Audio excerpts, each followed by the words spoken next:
Yo, Matchmaker PH, pag-usapan natin ang pagiging number 1 pound for pound ngayon ni Naoya the Monster Inoue sa buong boxing. Dito nga po ay siya nga po ang number 1 ngayon kahit napagapang ito ni Luis Nery. Dito nga po ay matagumpay na nadepensahan sa unang pagkakataon ng The Monster ng Japan ang kanyang undisputed super bantamweight title, at dito nga po tinanghal siyang number 1 sa buong mundo bilang number 1 boxer.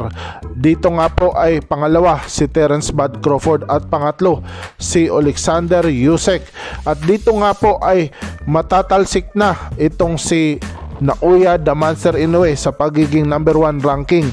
Malala natin na grabe kalunos-lunos ang pagkapanalo niya kontra kay Luis Nery, ang Mexican slugger. Samantala sa pagkapanalo nga po ngayon ni Alexander Usyk ay malamang sa malamang na magiging number 1 pound for pound boxer ito sa buong mundo, sapagkat undisputed nga po siya ngayon sa heavyweight division at hindi basta-basta ang kanyang tinalo. Tinalo lang naman niya ang undefeated lineal heavyweight champion na si The Gypsy King Tyson Fury, at dito nga po hindi nga po ito maganda dahil dito nga ay napakalakas talaga ni Alexander Usyk. Muntik pang matikio sa round 9 ang Gypsy King na mas malaki talaga at mamaw, 6'9" versus 6'3" lang. Dito nga po cruiserweight dati itong si Alexander Usyk na undisputed din.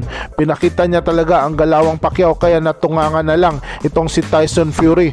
Magaling din itong si Tyson Fury sapagkat alog din ng alog ang mukha, lalo na ang panga nito ni Alexander Usyk, kaka-uppercut, ngunit pinakita niya at pinatunayan niya ang dugong mandirigmang Ukrainian, at dito nga po ay pinatunayan niya talaga kung sino dapat ang karapat-dapat na maging undisputed heavyweight champion, at siya nga po yun via split decision. Kaya madugong bakbakan talaga, nagpa-check up nga po siya ng kanyang panga sapagkat malakas din ang mga patama ni Tyson Fury sa kanya, at dito nga po ay hindi talaga malintana na napakagandang bakbakan po ang nangyari sa Saudi Arabia.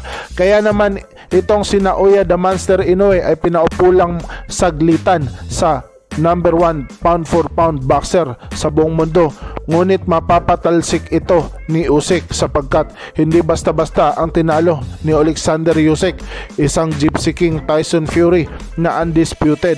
Hindi kanto-kanto lamang ang tinalo ni Alexander Usyk. Yun lang.